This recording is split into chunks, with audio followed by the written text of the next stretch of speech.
Sekaligus kami mengingatkan, nanti sore jam 5 sore sampai jam 6 sore ada ibadah doa puasa bersama begitu ya. Dan berbuka puasa bersama jam 6 sore nanti. Ini merupakan doa puasa kita di hari yang kedua. Saya tahu di antara saudara jemaat online yang saya gembalakan setiap hari, mungkin hampir 500 lebih saya kemarin lihat Anda ikut doa puasa ya bersama dengan kami. Bahkan mungkin ribuan, saya mungkin tidak tahu ikut berpuasa bersama dengan kami dari gereja GSPDI Philadelphia Jombang. Doa saya hari ini pun kita bisa menyelesaikan dengan pertolongan Tuhan doa puasa kita di hari kedua. Saya percaya ada terobosan-terobosan ilahi. Ada banyak hal yang Tuhan balikkan keadaan kita.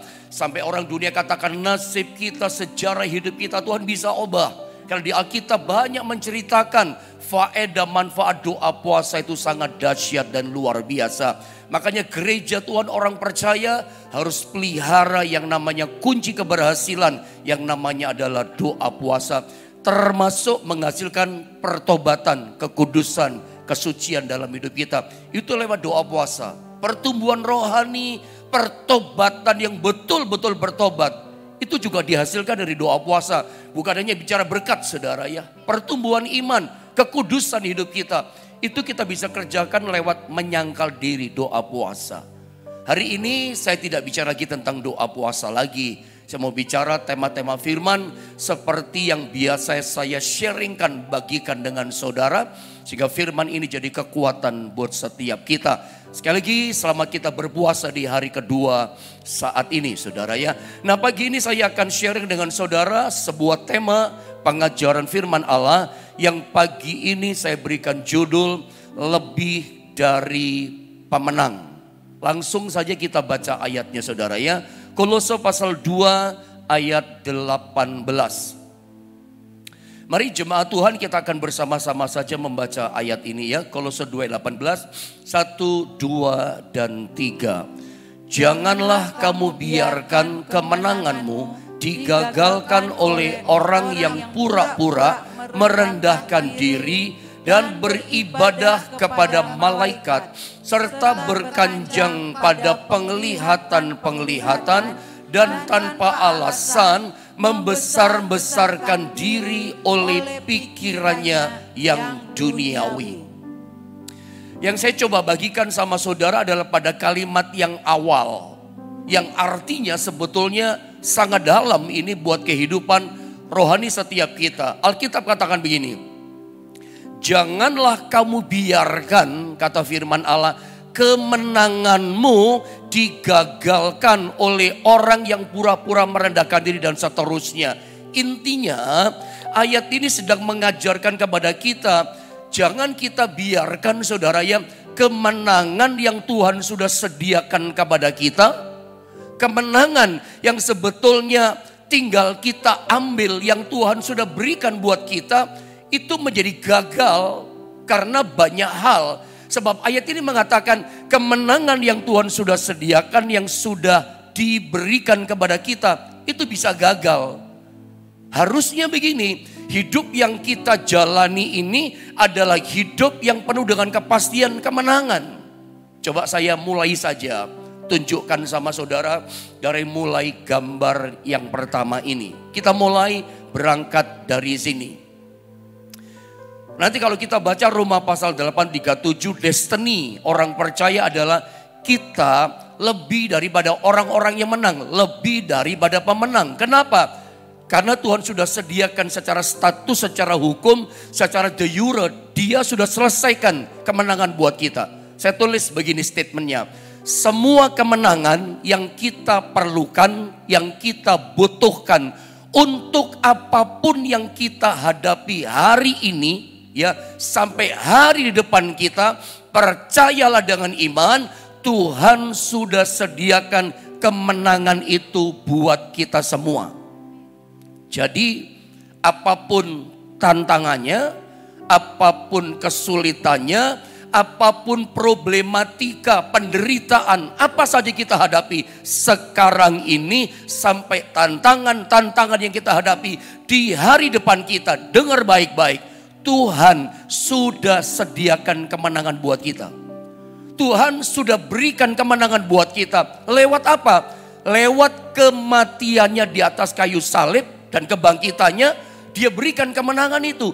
Sekali dia mati buat kita, dia selesaikan kemenangan, dia kerjakan untuk setiap kita. Berdasarkan Roma. Kalau Anda tanya, pendeta ada dasar ayatnya enggak? Ada dasarnya. Secara status, secara hukum, atau istilah gini ya, yang sering kita dengar, secara de jure, kemenangan itu Tuhan sudah selesaikan di atas kayu salib. Coba kita baca saja ayatnya ya, biar clear, jelas semua. Roma 8 ayat 34 sampai 37. Kita baca bergantian saja deh saudara ya. Saya baca 34, Anda 35, 37-nya sama-sama ya. 34 saya baca. Kristus Yesus yang telah mati, bahkan lebih lagi yang telah bangkit, yang juga duduk di sebelah kanan Allah, yang malah menjadi pembela bagi kita. 35 teruskan. Siapakah yang akan memisahkan kita dari kasih Kristus? Penindasan atau kesesakan, atau penganiayaan, atau kelaparan, atau ketelanjangan, atau bahaya, atau pedang. 36 ya. Seperti ada tertulis, oleh karena engkau kami ada dalam bahaya maut sepanjang hari. Kami telah dianggap sebagai domba-domba sembelihan. 37 sama-sama dong kita baca 2 dan 3. Tetapi dalam semuanya itu kita lebih daripada orang-orang yang menang oleh Dia yang telah mengasihi kita. Jadi jelas dari Roma pasal 8 ayat 34 sampai 37, yang namanya kemenangan itu Tuhan telah selesaikan buat kita. Jadi artinya begini, coba lihat gambar ini. Artinya begini saudara ya, bahwa ini saya terangkan lewat gambar, lewat statement supaya Anda enak nangkepnya penjelasan saya ini. Karena tidak gampang juga sih dimengerti ini. Perhatikan kalimat ini. Karena artinya begini, karena pengorbanan Yesus di kayu salib ya, mengerjakan seluruh kemenangan-kemenangan buat kehidupan setiap kita.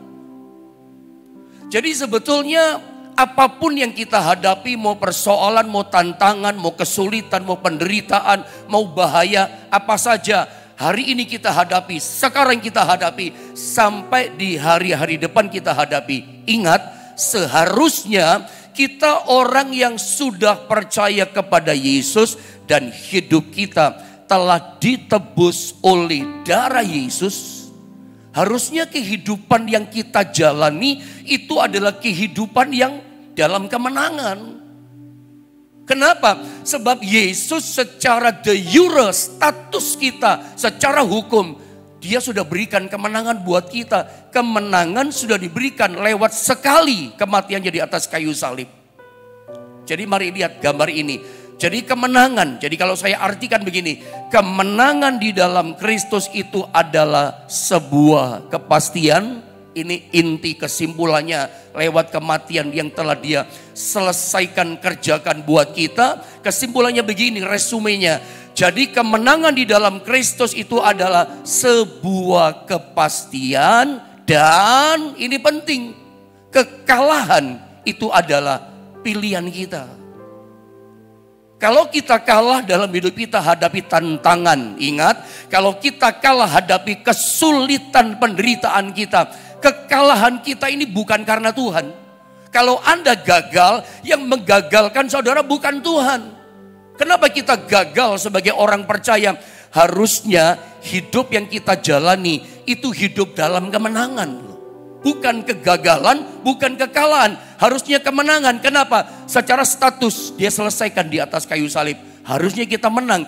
Kemenangan itu secara hukum sudah diberikan, tersedia di depan kita. Tinggal kita ambil. Tetapi kenapa nggak jadi secara fakta? Faktanya kenapa saya kalah pendeta? Secara de factonya kenapa saya gagal dalam kehidupan saya? Kegagalan bukan karena Tuhan. Karena kemenangan sudah diberikan lewat kematian. Tidak mungkin dong Yesus mati sekali lagi untuk mengerjakan kemenangan buat kita. Dia sekali kali mati untuk kita, darahnya dicurahkan buat kita, dan kebangkitannya itu memberikan kemenangan buat kita. Sampai hari ini kemenangan sudah tersedia diberikan buat kita secara hukum itu. Itu hukum yang secara fakta statusnya, tinggal bagaimana kita ambil kemenangan. Lalu kenapa kita kalah? Karena keputusan kita yang salah. Pilihan hidup kita yang keliru. Bukan Tuhan yang mengagalkan atau mengalahkan kita. Dia udah kasih kemenangan kok. Yang membuat kita kalah dan gagal adalah keputusan kita yang salah, pilihan kita yang keliru dalam hidup ini. Selalu saya ajarkan pada saudara bahwa kalau kita main catur ya, kita kalah. Salah langkah maksud saya, ya konsekuensinya paling kita kalah, paling kita malu. Tapi ingat loh ya, ingat baik-baik pesan saya. Tapi kalau kita dalam hidup ini, dalam bisnis, dalam pekerjaan, kalau Anda salah langkah, Anda gerusa-gerusu, gak bisa mengendalikan diri, Anda salah ambil keputusan, itu konsekuensi akibat yang terjadi salah ambil keputusan dalam bisnis, dalam hidup masa depan saudara. Itu tidak sesederhana yang Anda dan kita pikirkan. Anda ingat peristiwa Lot? Disuruh milih sama Abraham. Dia pilihnya Sodom dan Gomora. Dia hancur hidupnya. Dan itu berkepanjangan sampai hari ini. Tidak selesai-selesai. Generasi keturunan Lot sampai sekarang. Kenapa? Salah pilihan. Keputusan yang salah dia ambil. Dia pilih Sodom. Itu tempat maksiat. Anda tahu Sodom itu kalau saya tarik pada kekinian, itu kota tidak pernah tidur gitu, istilah bahasa sekarang. Kota tidak pernah tidur itu mau jam 12 malam, jam 1 malam, wow, lampu kotanya tambah nyala. LGBT ada di situ, lesbian ada di situ. Orang-orang yang kecanduan narkoba ada di situ. Segala macam free sex ada di situ. Kota yang makin malam makin musiknya keras. Semakin gemerlap lampu-lampunya. Kota tidak pernah tidur. Siang pagi rame, malam tambah rame. Itu Sodom dan Gomora, kota maksiat. Makanya dihancurkan, ditunggang balikan oleh Tuhan dengan api dan belerang. Dosanya naik ke sorga, naik di hadapan Allah. Dan itulah tempat yang dipilih sama Lot. Sebuah pilihan yang salah dan keliru. Dan akibatnya bukan cuma Lot yang hancur. Istrinya malah hancur. Anak-anak jadi korban. Mereka terkontaminasi kena racun kehidupan Sodom Gomora. Kekudusan sudah hilang. Perintah-perintah Allah hilang. Ibadah hilang, tidak ada lagi. Anda lihat produk Sodom Gomora. Itu ada pada Lot. Itu ada pada kedua anaknya. Setelah mereka lolos 3 orang ini. Istri jadi tiang garam. Lot 2 putrinya. Putrinya ini loh kurang ajar sama ayahnya. Dibikin mabuk teler ayahnya. Gak bisa menguasai diri. Terjadi perjinahan antara bapak sama 2 putrinya. Mana ada di dunia cerita seperti ini. Ini terjadi dalam kehidupan seorang yang percaya kepada Allah. Lot dan keluarganya. Hancur sampai sekarang. Karena dari perjinan ini lahirlah Bani Moab, Bani Amon. Musuh abadi Israel. Musuhnya Tuhan juga. Sampai ada dalam hukum Taurat berkata, tidak boleh Amon dan Moab beribadah kepada Allah. Itu masa hukum Taurat perjanjian lama. Konsekuensinya tidak sesederhana yang kita pikirkan. Kegagalan, kekalahan dalam hidup kita itu bukan karena kegagalan Tuhannya. Gagal kenapa? Salah ambil keputusan. Salah pilihan. Hati-hati dengan pilihan kita. Jadi saya ulang, kesimpulan yang saya coba mau sampaikan sama saudara. Intinya begini, harusnya hidup Kristen yang kita jalani inilah hidup yang dalam kemenangan Tuhan. Tetapi kenapa kemudian kehidupan kita itu menjadi kalah? Karena pilihan kita yang salah, pilihan kita yang keliru, saudara. Maka hari ini kita belajar dalam kehidupan kita secara hukum tersedia kemenangan, tinggal kita ambil. Tapi bagaimana kemenangan yang telah disediakan oleh Tuhan, ini menjadi gini loh, satu fakta yang terjadi kita alami dalam hidup kita. Tapi ingat, Kolose 2:18, kemenangan yang Tuhan sudah berikan buat kita, itu bisa digagalkan loh. Mari saya ingin bawa saudara, salah satu hal yang bisa menggagalkan kita itu ini. Coba lihat gambar ini, saya bantu saudara untuk mempermudah bisa menangkap firman ya. Salah satu hal yang seringkali menggagalkan kemenangan kita sebagai orang percaya, yang secara de jure status kita lebih daripada orang yang menang. Harusnya menang dong, tapi kenapa kalah? Karena kita digagalkan kemenangan kita. Oleh apa digagalkan? Oleh satu perkara yang kelihatannya kecil sekali, kelihatannya remeh sekali, namanya adalah tidak dapat mengendalikan diri. Tidak dapat menguasai diri, tidak dapat mengendalikan diri. Ini sebetulnya kelihatannya remeh banget, kecil banget. Tapi bikin hancur, menggagalkan kemenangan yang secara de jure disediakan buat kita. Statusnya kita lebih daripada orang-orang yang menang. Harusnya menang dong, tapi kok kalah pendeta? Nah ini karena salah, kita gak punya penguasaan diri. Coba kita lihat ayatnya. Amsal 25 ayat 28 ini ayat yang sering saya bagikan sama saudara. Kalau Anda masih ingat tentunya ya. Kalau Anda ikuti teaching pengajaran firman yang saya suka bagikan sama saudara, ayat ini saya sering ajarkan sama saudara. Amsal 25 ayat 28, saya ingin sama-sama dong kita membaca ayat firman Allah ini. Amsal 25 ayat 28, 1, 2, dan 3. Orang yang tak dapat mengendalikan diri adalah seperti kota yang roboh temboknya. Alkitab menyamakan. Jadi orang yang tidak dapat menguasai dirinya, tidak dapat mengendalikan dirinya, itu disamakan dengan sebuah kota, tapi kota itu roboh temboknya. Kota tapi gak punya tembok. Ayat ini Amsal 25 ayat 28 ini mesti dipahami dalam konteks masa zaman kuno dulu, masa perjanjian lama dulu. Kota-kota di zaman perjanjian lama itu selalu di pinggiran-pinggiran kota. Pinggiran kotanya itu pasti dibangun tembok sekeliling. Anda masih ingat saya ajarkan itu? Mesti tembok keliling sebagai benteng kota mereka. Untuk apa dibangun tembok sekeliling kota? Untuk perlindungan bagi penduduk kota yang di dalamnya. Untuk keamanan, perlindungan rakyat yang tinggal dalam kota itu. Supaya aman, supaya safe kehidupan mereka, aman dan terlindungi. Maka seluruh kota, semua kota maksud saya yang ada pada zaman kuno dulu, selalu ada kota benteng di sekelilingnya. Untuk apa? Musuh gak bisa serang. Musuh gak bisa seenaknya mau hancurkan kota itu. Karena punya tempat keamanan perlindungan. Tembok itu jadi keamanan rakyat. Musuh gak bisa seenaknya serang, musuh gak bisa seenaknya masuk menduduki kota. Gak gampang karena ada tembok perlindungan itu. Beda dengan zaman modern ini yang pinggiran kota, zaman sekarang ya, pinggiran kota itu bangunannya real estate. Maka seringkali pengembangan kota itu di pinggiran-pinggiran kota kan, dibikin kota baru. Ada Solo baru, ada lagi kota apa yang baru. Kalau di Surabaya itu bagian barat itu seperti kota yang baru juga, saudara ya. Ada mall di sana dibangun, ada apartemen di sana. Sekarang bangunannya megah-megah pinggiran kota, real estate dijadikan kota yang baru. Ibu kota sudah ada, di pinggir kota ada kota baru juga. Itu zaman sekarang. Beda konteks zaman dulu. Jadi saya ulang, dalam konteks zaman kuno dulu, sebuah kota itu mesti punya namanya tempat perlindungan. Nah, orang yang tidak dapat menguasai diri itu digambarkan seperti kota yang gak punya tembok, gak ada perlindungan, gak ada keamanan, gak ada jaminan. Maksudnya bagaimana? Kota itu kalau gak punya tembok, kota yang rapuh gitu ya. Kota yang lemah.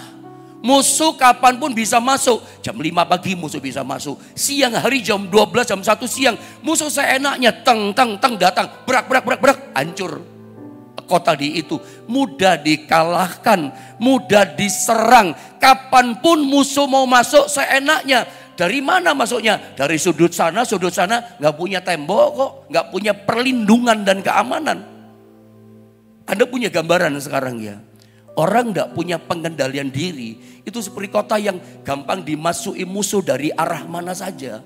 Musuh gampang masuk, musuh gampang hancurkan, selesai. Kota itu lemah karena gak punya tembok. Orang tidak punya penguasaan diri seperti orang tidak punya tembok keamanan, tidak punya perlindungan. Artinya, kenapa kegagalan kehidupan kita? Karena kita nggak punya penguasaan diri. Keputusan kita salah. Mulai omongan kita nggak karuan. Mulai pikiran kita. Karena kalau kita bicara tentang penguasaan diri, bicara pengendalian diri dalam hidup kita, hawa nafsu kita ini bahaya. Buas hawa nafsu ini. Kalau hawa nafsu di daging ini, Paulus sebenarnya berkata begini, aku ingin melakukan yang baik, tapi kok malah yang tidak baik aku perbuat. Loh, ini bahaya loh. Hukum ini ada, hawa nafsu dalam diri kita. Ini kalau nggak bisa ditekan, tidak ada penguasaan diri, Anda nanti jadi kayak Simpson. Kuat badan, moral lemah. Hancur kan? Orang sehebat apapun dia meskipun punya potensi sukses, potensinya luar biasa. Orang ini kapasitasnya luar biasa. Mungkin dipakai Tuhan, diurapi Tuhan mungkin kita, pelayan Tuhan gitu. Tapi kalau kita nggak punya penguasaan diri di hawa nafsu, di moralitas, nggak punya penguasaan diri di benteng pikiran kita, di mulut kita, ngomongnya ngomong sesuka kita. Ngomongnya nggak peduli ngomong apa saja kita sama orang. Ingat, kalau kita nggak bisa menguasai diri mulut, menguasai diri pikiran, hati kita, hawa nafsu kita. Inilah yang kelihatan perkara-perkara yang kecil dan remeh. Bikin kalah, bikin hancur kita. Padahal status kita secara hukum lebih daripada orang-orang menang. Harusnya hidup yang kita jalani berkemenangan dong. Dari kemenangan kepada kemenangan, bahkan kemenangan lebih besar. Tapi kok kalah ya pendeta? Kok gagal ya? Ada hal yang kecil yang kita remehkan. Gak punya tembok hidup kita. Gak punya benteng perlindungan. Kenapa? Gak punya penguasaan diri. Coba kita lihat. Ada satu ayat yang hampir sama saudara ya. Amsal 16 ayat 32. Saya baca ayat ini, perhatikan. Ini mirip-mirip sih sebetulnya artinya. Tapi sebetulnya kebalikan dari Amsal pasal 25 ayat 28. Ini Amsal 16 ayat 32. Saya baca ya. Perhatikan ayat ini. Orang yang sabar melebihi seorang pahlawan. Orang sabar itu berarti dia bisa menguasai emosinya. Sabar dia. Dia bisa kendalikan tingkat emosionalnya dia. Dia bisa tahan mulutnya. Dia bisa tahan perbuatannya. Sabar gitu. Saya lihat di YouTube ada yang namanya Pak Sabar. Saya yakin Pak Sabar yang di YouTube channel GSPD Jombang ini pasti orang yang sabar. Jangan sampai orang berkata, oh si sabar ngamuk, si sabar ngamuk gitu saudara. Kadang-kadang orang namanya sabar tapi ngamuan saudara ya. Nah, dibutuhkan sabar. Saya ulang sekali lagi. Orang yang sabar dikatakan melebihi seorang pahlawan.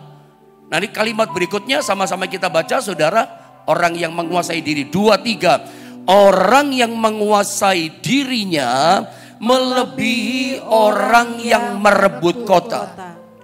Di sini kita temukan ada kata pahlawan.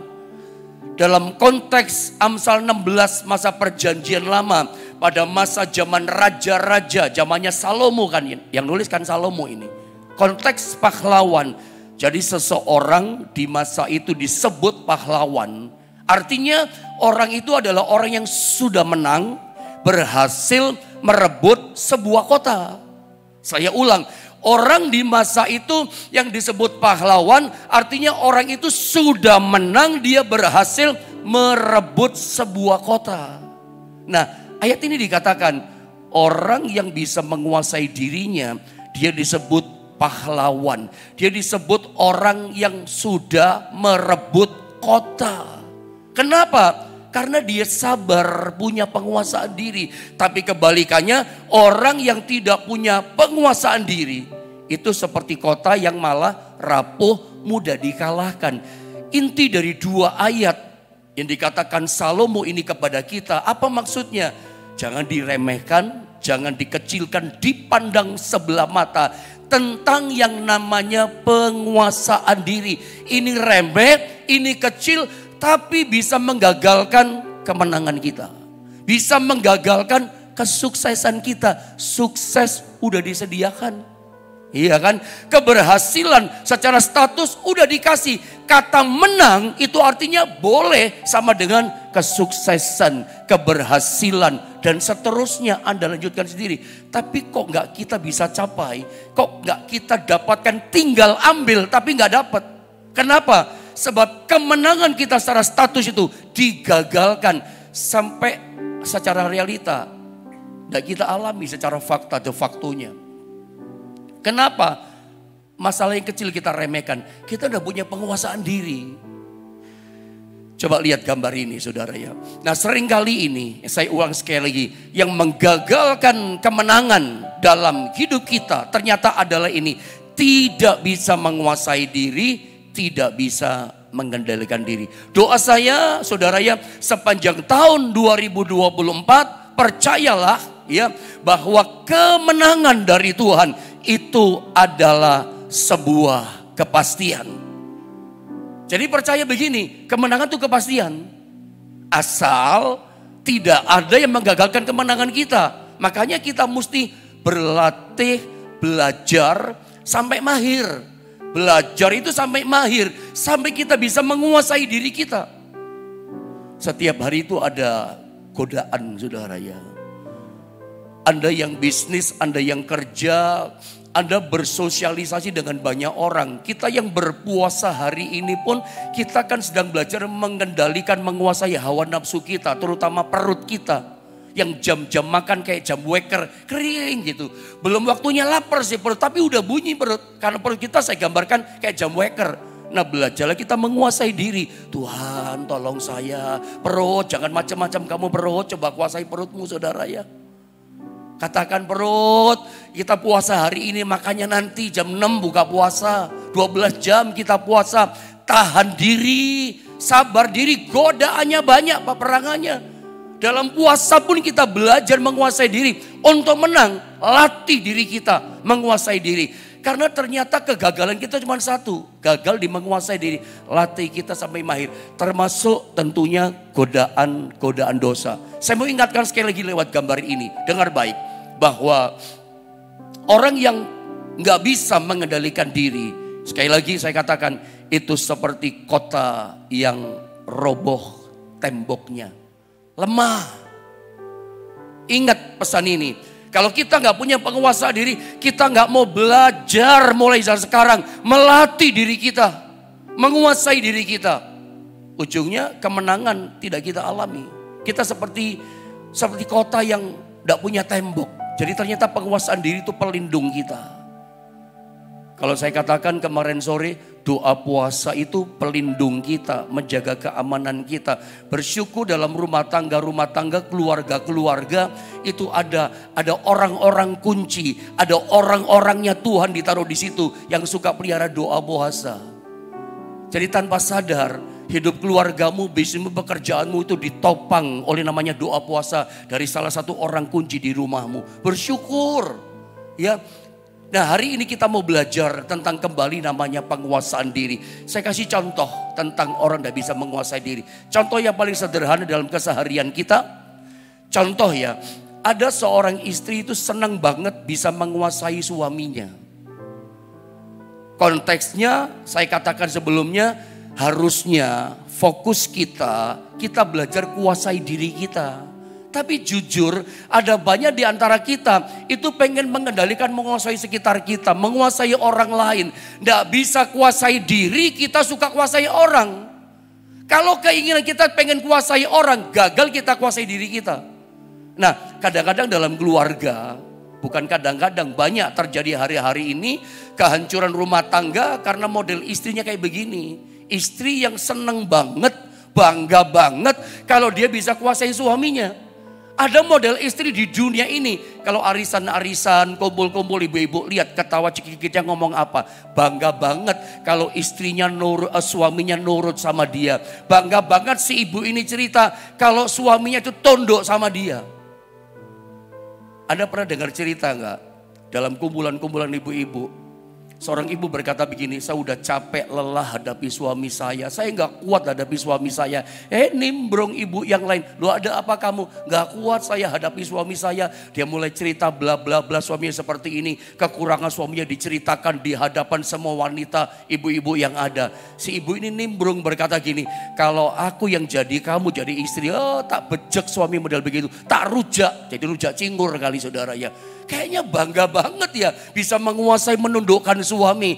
Padahal harusnya firman Allah, istrilah yang tunduk pada suami, suami harus mengasihi istrinya. Berperanlah masing-masing, berfungsilah masing-masing, istri jadilah istri, suami seperti kata firman Allah. Nah modelnya kita seringkali kita gagal, tidak berhasil, tidak bahagia rumah tangga, tidak sukses pekerjaan kita. Kita itu pengennya menguasai sekitar kita, mengendalikan sekitar kita. Kayaknya seneng banget, bangga banget kita bisa kendalikan orang di sekitar kita. Termasuk keluarga kita. Suami bangga banget dia bisa kendalikan istrinya, kuasai anak-anaknya. Untuk apa gitu loh. Kita paling bangga seneng kalau suami istri kita cinta sama kita, menghormati kita, anak-anak kita mengasihi kita, cinta hormati kita. Bukan karena kita mengendalikan kuasai sesuka kita. Coba lihat statement di bawahnya ini. Musuh terbesar dalam diri kita adalah diri kita sendiri sebetulnya. Kita mungkin gak bisa menguasai orang lain di sekitar kita atau keadaan di sekitar kita. Tetapi catatan saya, kalau kita bisa menguasai diri kita sendiri, kita akan keluar sebagai pemenang. Ini penting. Jadi gak usah bingung Anda menguasai sekitar. Ada sih orang yang powerful begitu. Tetapi tidak harus. Yang paling penting latihlah diri kita, belajarlah diri kita. Ini loh, kuasai diri kita. Mau menang, mau berhasil, pekerjaan segala macam. Latih, belajar sampai mahir. Kuasai diri kita. Saya tampilkan contoh ini pada saudara. Simpson yang saya katakan tadi. Yang tidak dapat menguasai dirinya. Orang hebat di zamannya. Punya tenaga super. Rantai putus. Iya kan? Pintu gerbang Filistin dia bisa angkat. Naik ke atas gunung. 1000 orang dia bisa kalahkan dengan tulang rahang keledai. 300 serigala. Dia bisa ikat ekornya. Nggak ngerti bagaimana caranya. Dibakar lumbung-lumbungnya. Itu serigalanya dibakar, lari ke gudang-gudang lumbungnya orang-orang Israel. Hancur Filistin. Orang Filistin ini hancur karena kekuatan yang namanya Simpson ini. Tapi orang yang kuat, yang hebat di masanya, gak ada orang berani ngelawan Simpson. Orang ini kan orang yang diurapi Tuhan. Nazirnya Allah. Orang khususnya Allah. Ini orang pilihan kebanggaannya Allah. Hakimnya Israel. Dihormati, ditakuti oleh kawan dan lawan. Potensinya besar. Urapannya luar biasa. Udah dipakai Tuhan. Sudah. Sukses. Sukses dong. 1000 orang bisa kalahkan dengan kekuatannya. Itu namanya orang yang sukses berhasil. Tapi lihat. Sudah sukses, sudah menang, sudah berhasil, ujungnya hancur dan mati dengan mata buta. Kalau kita membaca kisah kehidupan Simpson, tragis dan ironis. Orang diurapi, potensinya hebat dan besar. Ujungnya memalukan, disuruh melawak. Dulu orang hormat, sekarang jadi bahan tertawaan. Simpson bukan pelawak, suruh ngelawak kayak apa jadinya. Nggak lucu deh kata-katanya, jok-joknya nggak enak di telinga. Dia jago perang, dia kuat tenaganya, bukan lewat mulut kekuatannya. Tapi lihat orang yang hebat ini, akhirnya hidupnya dipermalukan, ditertawakan. Saudara, dihina orang itu udah enak. Disepelekan orang, menyakitkan hati. Tapi itu yang dialami Simpson. Dari tempat yang tinggi, ambruk di tempat paling bawah. Diinjek sama orang, jadi bahan tertawaan. Simpson berada di tempat titik nadir yang paling bawah. Dipermalukan, dihina, diremehkan. Padahal asalnya awalnya orang hebat, orang kuat, potensi diurapi Allah. Hancur hidupnya, kenapa? Kalah sama godaan, tidak punya penguasaan diri. Kalah sama pelacur di Gaza. Tergoda lagi sama kedua perempuan namanya Delila. Selesai. Betapa pentingnya penguasaan diri, pikiran, mulut. Israel, bangsa Israel. Saya kasih contoh yang terakhir karena waktu. Harusnya masuk Kanaan kan janji Tuhan. Dikeluarkan dari tanah Mesir, janjinya tanah Kanaan. Blessing, berkat air madu dan susu. Tanah Israel Kanaan yang diberkati Tuhan. Tapi sebagian besar mereka gagal. Gagalnya di mana? Tidak mengalami kemenangan tanah Kanaan. Tidak bisa memasuki, tidak bisa menduduki. Gagalnya di mana? Tidak punya penguasaan diri soal mulut. Hadapi masalah, ngomel. Tuhan disalahkan. Ngomong mencerocosnya kemana-mana gitu. Seolah Tuhan yang salah. Musa disalahkan. Kambing hitamnya ada saja. Kalau gagal, selidiki diri kita. Jangan-jangan kita yang salah, gak ada penguasaan diri. Mari belajar. Israel pun tidak tahan uji. Tidak belajar melatih menguasai diri. Dihantam masalah. Mulutnya keluar cercaan. Mulutnya keluar keluhan. Akhirnya apa? Tuhan marah. Binasa mereka di padang gurun. Gagal masuk tanah Kanaan. Urusannya apa? Kecil. Urusan mulut. Puasa pun jaga mulut loh hari ini. Penguasaan diri yang penting adalah mulut. Karena Amsal 18 katakan hidup mati dikuasai lidah. Barang siapa suka menggemakannya, memakan buahnya. Hidup kita dikenyangkan oleh mulut kita. Mulut kita bisa merubah dunia kita. Mulut kita bisa merubah nasib sejarah hidup kita. Berpuasalah hari ini jemaat Tuhan. Dengan penguasaan diri, godaan ada, jaga mulut kita. Pikiran kita, hati kita. Dan banyak hal yang lain. Dan jangan sampai Anda yang sudah mengalami kemenangan, Tuhan bawa semakin naik levelnya, semakin sukses. Anda ingat kehidupan Anda dulu kan? Turun udah bawa kayak Simson begitu indah. Jangan digagalkan loh kemenangan saudara. Hanya karena urusan yang remeh, yang kecil. Tidak punya penguasaan diri. Saya berdoa, jalur kita, jalur kemenangan. Lebih daripada orang yang menang. Orang yang percaya ditebus oleh darah Kristus. Kemenangan itu adalah sebuah kepastian.